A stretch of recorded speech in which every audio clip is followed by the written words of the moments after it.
नमस्कार, आप देख रहे हैं प्रार्थना हो स्वीकार और मैं हूं आपके साथ गीतिका पंत। जीवन में कभी सुख आता है तो कभी दुख आता है, लेकिन कई बार हंसते खेलते घर में कुछ ऐसा होने लगता है जो किसी को भी रास नहीं आता।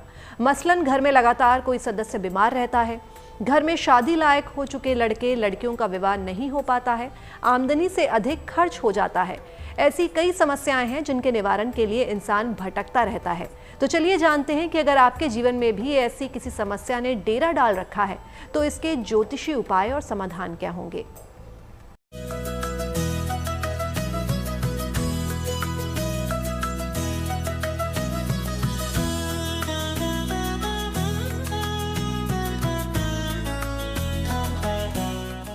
क्या आपके घर में हमेशा कोई रहता है बीमार?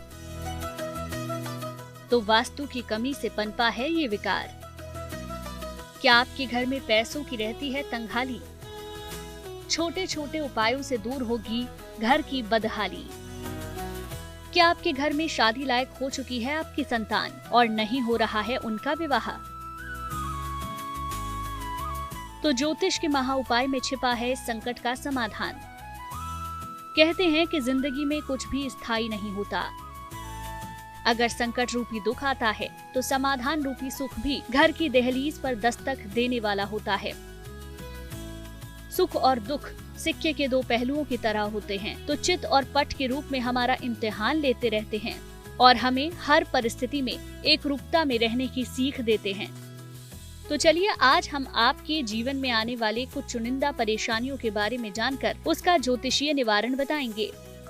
सबसे पहले जानते हैं, अगर घर में कोई शख्स लगातार बीमार रहता हो तो इसका कारण क्या हो सकता है और इसका ज्योतिषीय निवारण कैसे करें। अगर घर में सूर्य का प्रकाश न आता हो, अगर घर में काफी सीलन की समस्या हो, अगर घर में गलत तरीके से धन आता हो, अगर घर में पूजा स्थान ठीक ना हो तो उसका निवारण कैसे करें, जानिए। सूर्य के प्रकाश की व्यवस्था करें, सीलन को सुधारने के उपाय करें, हर सप्ताह घर में सामूहिक पूजा उपासना करें, सप्ताह में एक बार घर का पका हुआ भोजन निर्धनों को दान करें। वर्तमान समय में जो हमारा खान पान है, जो हमारा रहन सहन है, वही बीमारियों का द्योतक है। उन स्थितियों में अगर आप सड़ा गला, बिना पका या कोई बाजार का दूषित अन्न, ऐसा कुछ भी अगर आप भक्षण करते हैं तो आपके शरीर में उस समय इतनी तेज़ी नहीं रहती है कि उस अन्न को, उस दूषित वस्तु को पचा सके। इसीलिए कारण है कि जब जब ऋतु परिवर्तन विशेष रूप से होता है उस समय मानव के शरीर की क्षमता कम होती है, जिसके कारण वो तुरंत बीमारियों का शिकार हो जाता है, क्योंकि अपने खान पान पर वह रोक नहीं कर पाता, जिसके कारण घर घर में बीमारियां बसती हैं। उसका सबसे अच्छा साधन है हम बाजार की वस्तुओं का सेवन कम करें।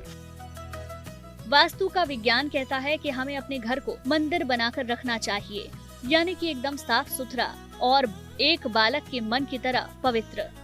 साथ ही हमें अपने आचरण में भी सात्विकता लानी चाहिए। चलिए अब जानते हैं कि घर में अगर धन धान्य की बरकत ना हो तो इसके क्या कारण हो सकते हैं।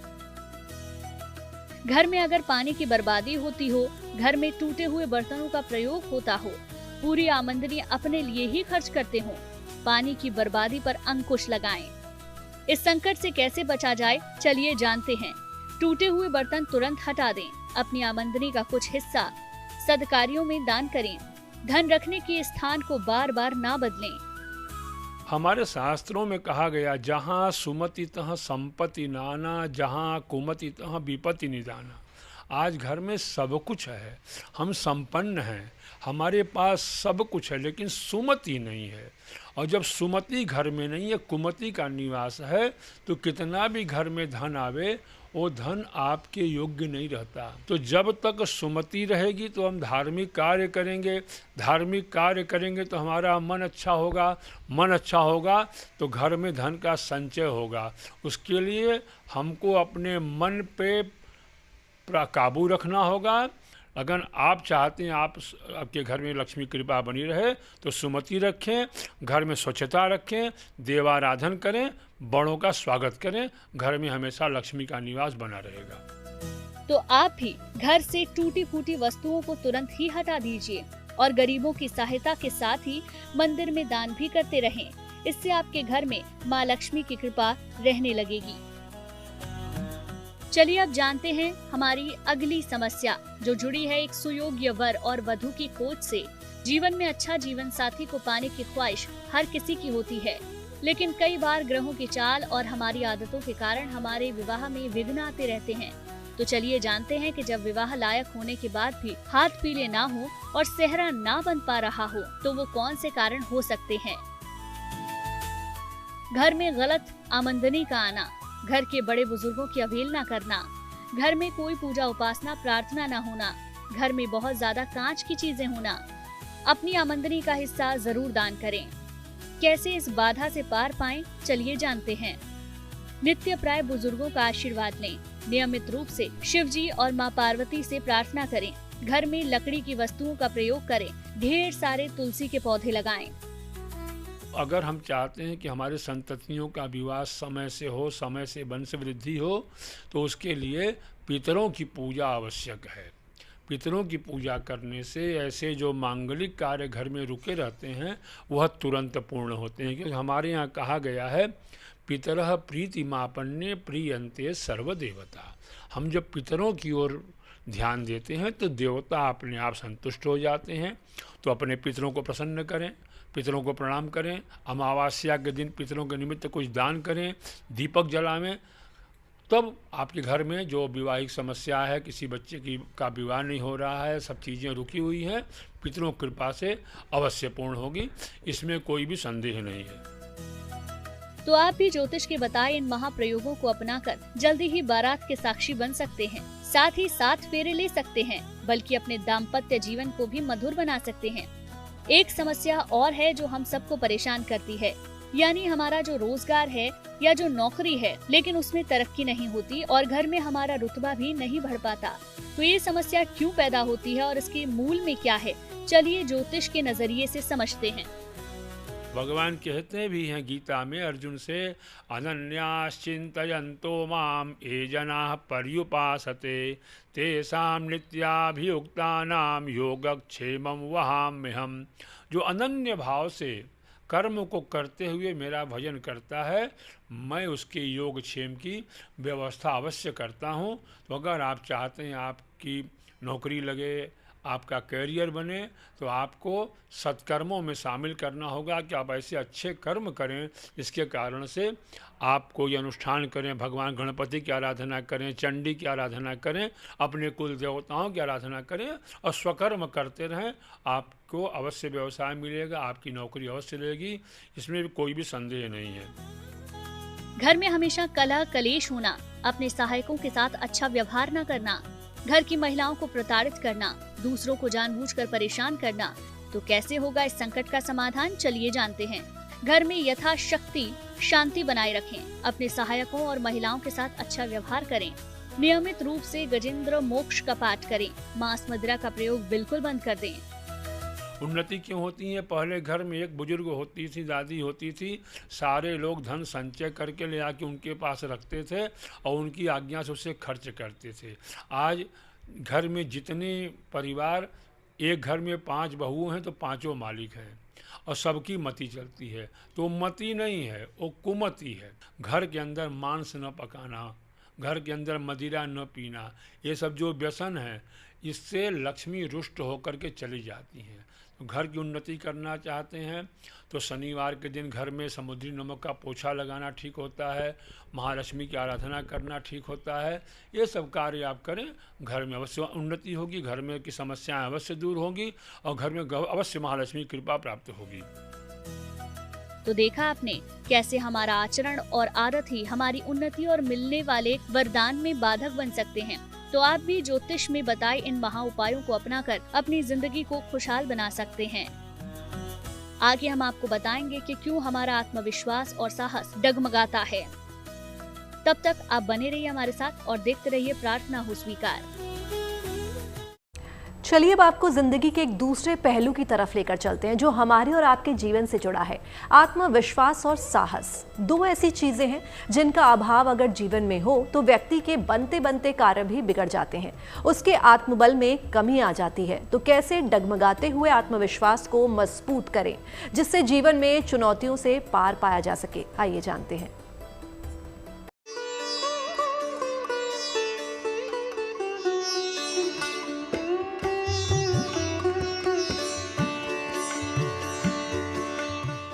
जब आत्मविश्वास होता है कमजोर, परेशानियां घेर लेती हैं चारों ओर। जब बढ़ता है साहस और आत्मबल, समाज में व्यक्तित्व हो जाता है प्रबल। जब नवग्रह होंगे बलवान, तब आत्मविश्वास छुएगा आसमान। जब इंसान को आत्मविश्वास रूपी पंख मिल जाते हैं तो वो आकाश से भी ऊंची उड़ान उड़ना चाहता है, हर बाधा को पार कर लेता है। ईश्वर की उपासना और सकारात्मक सोच से बड़ी परेशानी का अंत हो सकता है। लेकिन कई बार हमें पता भी नहीं होता और हमारे ग्रह नक्षत्रों के कारण हमारे व्यवहार में परिवर्तन आने लगता है, हमारा साहस डगमगाने लगता है, हमारा आत्मविश्वास कम होने लगता है, जिसके कारण हमारे आसान कार्य भी कठिन लगने लगते हैं। तो ज्योतिष में इसका कारण हमारे ग्रहों की बाधा को माना जाता है। तो चलिए जानते हैं कि हमारे आत्मविश्वास डगमगाने के जिम्मेदार कौन से ग्रह होते हैं। आत्मविश्वास मुख्यतः अग्नि तत्व का मामला है। अग्नि तत्व के दो प्रमुख ग्रह सूर्य और मंगल इसके लिए जिम्मेदार हैं। इसके अलावा अग्नि की राशियां भी इसमें बड़ी भूमिका निभाती हैं। चंद्रमा और शुक्र आत्मविश्वास को कमजोर कर देते हैं। बुध आत्मविश्वास में उतार चढ़ाव पैदा करता है। खान पान और संगति का भी आत्मविश्वास से सीधा संबंध होता है। आत्मविश्वास बढ़ाने के लिए सबसे उत्तम है कि हम आज अपनी पुरातन परंपराओं को भूल गए हैं। हम अपने घर में अपने बड़ों का सम्मान करना भूल गए हैं। और जो व्यक्ति अपने घर में उठ करके प्रातःकाल या रात्रि के समय अपने बुजुर्गों का सम्मान करता है, उस व्यक्ति के जीवन में आत्मविश्वास बढ़ता है। क्योंकि जो व्यक्ति अपने बुजुर्गों के हाथ अपने सर पे रखवाता है, उनके पैर पे अपने मस्तक रखता है, तो हमारे यहाँ शास्त्र बोलते हैं अभिवादनशीलस्य नित्यं वृद्धोपसेविनः चत्वारि तेन वर्धन्ते आयुर्विद्या यशो बलम। जो अपने से बड़ों का अभिवादन करता है, प्रणाम करता है, सम्मान करता है, तो उसके जीवन में आयु, विद्या, यश और बल, ये चारों पदार्थ प्राप्त होते हैं। कुंडली में चंद्रमा प्रमुख ग्रह हो जाए तो सूर्य और मंगल दोनों कमजोर हो जाएं, तो अग्नि की राशियां गड़बड़ हो जाएं, तो कुंडली में राहु का प्रभाव ज्यादा हो, तो खान पान दूषित और अशुद्ध हो, तो अंधेरे घर में रहने से भी आत्मविश्वास कमजोर होता है। ज्योतिष विज्ञान में 12 राशियां होती हैं और हर राशि का भाव और कुंडली की बात अलग अलग होती है। चलिए अब जानते हैं कि राशि अनुसार किन राशि वालों का आत्मविश्वास प्रबल और किन राशि वालों का दुर्बल होता है। मेष, सिंह और धनु राशि के लोगों का आत्मविश्वास सबसे ज्यादा होता है, परंतु कभी कभी ये अतिविश्वास और दुस्साहस में भी बदल जाता है। वृष, कन्या और मकर राशि वालों का आत्मविश्वास उत्तम होता है, संभलकर संतुलित तरीके से आत्मविश्वास का प्रयोग करते हैं। मिथुन, तुला और कुंभ राशि वालों का आत्मविश्वास ऊपर नीचे होता रहता है। कुछ मामलों में आत्मविश्वास मजबूत होता है और कुछ मामलों में बेहद कमजोर। कर्क, वृश्चिक और मीन राशि वालों का आत्मविश्वास कमजोर होता है। विशेषकर भावनात्मक और पारिवारिक मामलों में इनका आत्मविश्वास डगमगा जाता है। सकारात्मक नजरिया वो औषधि है जो आपके आत्मविश्वास को कभी कमजोर नहीं पड़ने देगी। अपने अंदर की ताकत और क्षमता पर विश्वास रखें। ऐसे लोगों के साथ समय बिताएं जो आपको प्रेरित करते हैं। व्यायाम करने से भी आपका मूड बेहतर होगा और आप अधिक ऊर्जावान महसूस करेंगे। आप गणपति आराधना करें। कलौ चंडी विनायकौ।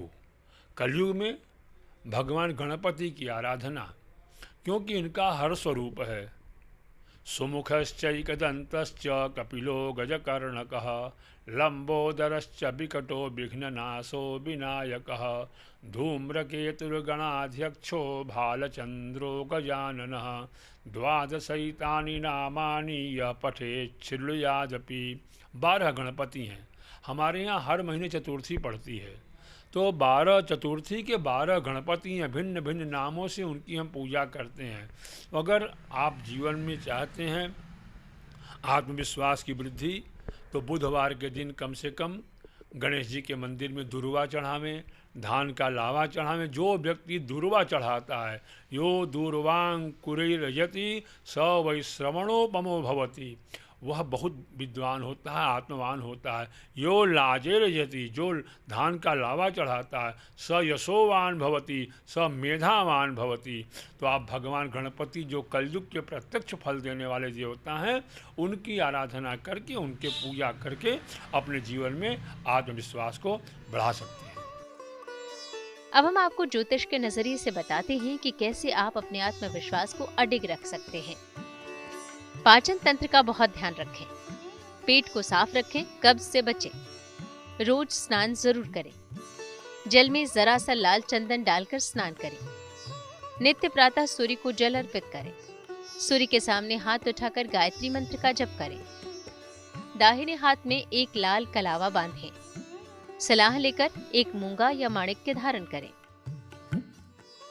आत्मविश्वास बढ़ाने के लिए सबसे जरूरी है खुद पर भरोसा होना। नकारात्मकता से दूर रहें, अपनी उपलब्धियों का जश्न मनाएं और अपने आप से बातें करते रहें। यकीन मानिए, ये कुछ छोटे छोटे उपाय हैं जिन्हें अपनाकर आप अपना खोया आत्मविश्वास जगा सकते हैं। प्रार्थना और स्वीकार में बस इतना ही। महादेव की कृपा आप पर हमेशा बनी रहे। नमस्कार।